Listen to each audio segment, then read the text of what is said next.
Bismillahirrahmanirrahim. Assalamualaikum warahmatullahi wabarakatuh. Alhamdulillahirabbil alamin. Terima kasih atas waktunya. Bagaimana kabar teman-teman semua? Semoga selalu diberi kesehatan dan selalu diberi kelancaran dalam menjalankan segala aktivitasnya.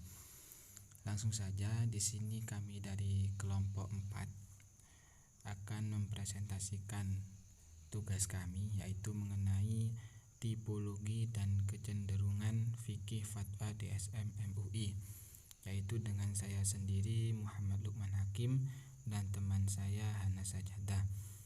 Tugas ini kami buat untuk memenuhi mata kuliah fatwa DSM MUI yang diampuh langsung oleh beliau Bapak Irsyadur Rafiq MHI.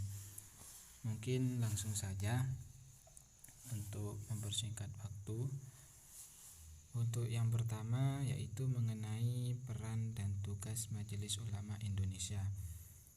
Salah satu tugas utama lembaga DSN adalah menggali, mengkaji dan merumuskan nilai dan prinsip-prinsip hukum Islam dalam bentuk fatwa untuk dijadikan panduan dalam kegiatan dan urusan ekonomi pada umumnya, dan khususnya terhadap urusan dan kegiatan transaksi lembaga keuangan syariah, yaitu untuk menjalankan operasional lembaga keuangan syariah dan mengawasi pelaksanaan dan implementasi fatwa.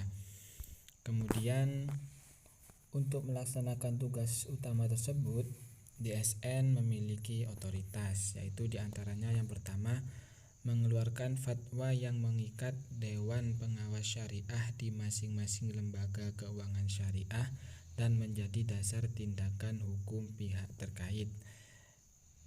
Kemudian yang kedua yaitu mengeluarkan fatwa yang menjadi landasan bagi ketentuan atau peraturan yang dikeluarkan oleh institusi yang berhak seperti Kementerian Keuangan dan Bank Indonesia. Dan yang ketiga yaitu memberikan dukungan atau mencabut dan menyokong nama-nama yang akan duduk sebagai Dewan Pengawas Syariah pada suatu lembaga keuangan syariah. Yang keempat yaitu mengundang para ahli untuk menjelaskan suatu masalah yang diperlukan dalam pembahasan ekonomi syariah, termasuk otoritas moneter atau lembaga keuangan dalam maupun luar negeri. Dan yang terakhir yaitu memberikan rekomendasi kepada lembaga keuangan syariah untuk menghentikan penyimpangan dari fatwa yang telah dikeluarkan oleh Dewan Syariah Nasional. Dewan Syariah Nasional itu sendiri adalah lembaga yang dibentuk oleh MUI yang secara struktural berada di bawah MUI dan bertugas menangani masalah-masalah yang berkaitan dengan ekonomi syariah, baik yang berhubungan langsung dengan lembaga keuangan syariah ataupun lainnya, yang mekanisme kerjanya bekerja sama dengan badan pengawas harian dan badan pengawas syariah yang masing-masing memiliki peran dan tugas. Mungkin hanya itu dari saya. Untuk selanjutnya akan dilanjutkan oleh teman saya yaitu Hana Sajadah. Waktu dan tempat kami persilahkan. Baik, di sini saya akan melanjutkan penjelasan dari Lukman. Yakni menurut Ma'ruf Amin, sistem dan prosedur penetapan fatwa di lingkungan DSN MUI adalah sebagai berikut. Yang pertama, sebelum fatwa ditetapkan, dilakukan peninjauan terlebih dahulu pendapat para imam tentang masalah yang akan difatwakan tersebut. Yang kedua, masalah yang telah jelas hukumnya akan disampaikan sebagaimana adanya. Yang ketiga, dalam masalah yang terjadi perbedaan pendapat di kalangan mazhab, maka penetapan fatwa didasarkan pada hasil usaha penemuan titik temu di antara pendapat-pendapat mazhab melalui al-jam'u wa taufiq. Dan jika usaha penemuan titik temu tidak berhasil dilakukan, maka penetapan fatwa didasarkan pada hasil tarjih melalui metode muqaronah al-mazahib dengan menggunakan kaidah-kaidah usul fikih muqaron. Yang keempat, dalam masalah yang tidak ditemukan pendapat hukumnya di kalangan mazhab, penetapan fatwa didasarkan pada hasil ijtihad jam'i melalui metode bayani, taklili, istislahi, dan Sesat Az-Zari'ah. Yang kelima, penetapan fatwa senantiasa memperhatikan kemaslahatan umum, masalih ammah, dan maqasid asyariah. Dari pedoman penetapan fatwa di atas dapat dipahami bahwa DSN MUI berpandangan bahwa kajian terhadap aqwal ulama mazhab adalah penting untuk dilakukan sebelum menetapkan fatwa. Namun demikian, DSN tidak mengemukakan kajian dari sisi aqwal ulama dalam setiap fatwa yang ditetapkan. Pada sisi yang lain, sebagaimana yang dinyatakan Hasanuddin, secara prinsip tidak salah kalau DSN tidak mencantumkan rujukan dari aqwal ulama, baik imam madhab atau ulama kontemporer, karena DSN adalah dalam posisi mufti. Seorang mufti tidak wajib melakukan kajian terhadap aqwal ulama ini, kecuali untuk mengetahui apakah ada ijma atau tidak. Kajian tersebut hanya bersifat anjuran supaya fatwa yang dikeluarkan tidak keluar dari ijma, karena jumhur ulama berpendapat bahwa ijma adalah hujah. Menurut Khalil Nafis, melihat bahwa landasan fatwa MUI lebih banyak berdasarkan pendapat ulama dan keputusan organisasi Islam daripada menggunakan metode bayani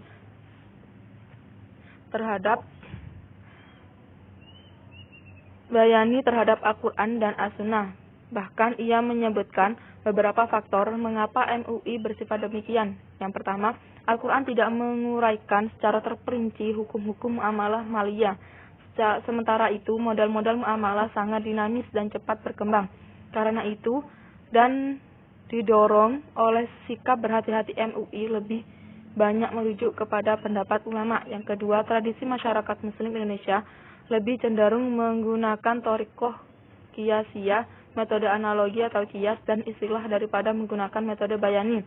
Yang ketiga, latar belakang keilmuan dan pemahaman, khususnya organisasi kemasyarakatan yang mencerminkan aliran, mazhab, dan pemikiran yang berbeda-beda, lebih cenderung melakukan studi muqaronah atas fikih dari berbagai mazhab, walaupun dalam praktiknya tetap saja yang menonjol adalah ijtihad mazhabi. Menurutnya, ulama tampaknya lebih cenderung bermazhab dan berfatwa dengan metode takriri, selama terdapat pendapat ulama dalam mazhab. Menurut Khalil Nafis, juga corak pemikiran hukum dalam fatwa ini, DSN MUI adalah menggabungkan pendapat antara para ulama mazhab, tetapi warna mazhab Syafi'i lebih menonjol. Terdapat kemajuan dalam menyelesaikan konsep fikih salaf dengan perkembangan muamalah di zaman modern. Meskipun fatwa ini tetap mengikut pendapat ulama salaf, pedoman dan prosedur penetapan fatwa mengesankan DSN MUI membatasi diri dalam berijtihad atau cenderung kepada sikap taklid. Pedoman dan prosedur penetapan fatwa MUI yang menyebutkan bahwa masalah yang telah jelas hukumnya hendaklah disampaikan sebagaimana adanya. Kesimpulannya adalah metode penetapan fatwa DSN MUI mengikuti pedoman atau panduan yang telah ditetapkan oleh Komisi Fatwa MUI berdasarkan pedoman penetapan fatwa MUI nomor U509/MUI/10/1997 tanggal 2 Oktober 1997. Setiap masalah yang dibahas di Komisi Fatwa, termasuk fatwa tentang ekonomi syariah, harus didasarkan pada Al-Quran, Sunnah, ijma, dan qiyas. Sebelum fatwa ditetapkan, hendaklah ditinjau terlebih dahulu secara seksama pendapat para imam mazhab tentang masalah yang difatwakan. Terima kasih. Sekian dari kelompok kami. Kurang lebihnya mohon maaf. Assalamualaikum warahmatullahi wabarakatuh.